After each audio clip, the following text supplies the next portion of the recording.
Okay, when I am in the barn, I'll just say this. We should legitimately have, I have dirt on my face, a cable network television show or some sort of TV show. I just went into NAPA and, you know, Dale, everybody knows Dale in the car world because he's the lead mechanic at LeMay, America's Car Museum, and he's my mentor. So Dale called, I need a starter because the one on the Dummies Dyno gave out. So I just went and picked up an electric starter. Anyways, so they were like, do you want us to bill it to the museum? And I was like, no, can you bill it to me? And they were like, yeah, what's your name? And then I was like, Christine Barker. And they're like, Barker?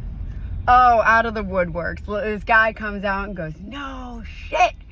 You that plate? I used to run parts for Harold Lindsay, Hal. And I was like, oh yeah, from the tire shop across the street. And he goes, what is that place? And I go, oh, Barker's Barn. It's my dad's just, you know, building. And he goes, oh my God, I'll never forget.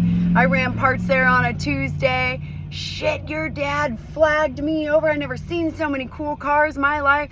People were getting drunk and doing burnouts and BSing, and you had some big time people there in the car world. And he goes, you know, I ended up telling my dad about it. My dad said, oh, I used to go up to Andy's to get parts. And somebody comes out of the back and goes, you say Andy's for parts? Andy's Classic Auto Parts? God, I used to go there as a kid. And oh my God, Andy would give me a candy bar out of the candy counter. And I said, yeah, we still got the candy counter. And he said, what, are you guys back in business? And I said, sure, yeah, we're back in business. You gotta, you know, call my sister or I, and we'll try to figure out what we have, but we'll sell you whatever we got up there, I think. And then, you know, some customers in line, and I'll never forget, out at the drags one day, first time I ever heard the name Barker. Oh, that's 60 El Camino. And just, I said, well, today's a big day. I'm gonna try to fire up an engine that's gonna go in there eventually. And he goes, oh my God.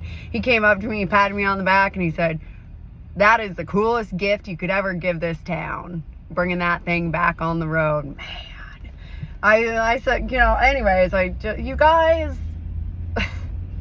it like makes me want to cry because it's so real, but this is literally what life for me and my sister is about.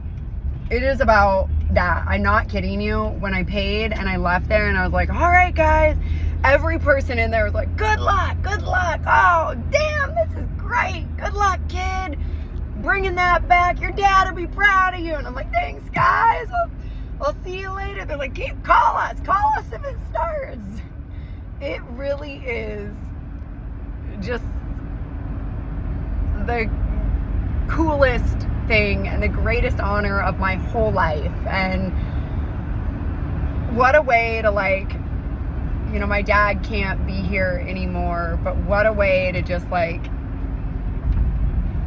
make it feel like he's not forgotten. So thank you to everybody in the community, and God, thank you to my dad for being who he was and keeping everything. Thanks to my mom for not making us sell anything. It's just such a cool journey, and I'm really, really, really grateful.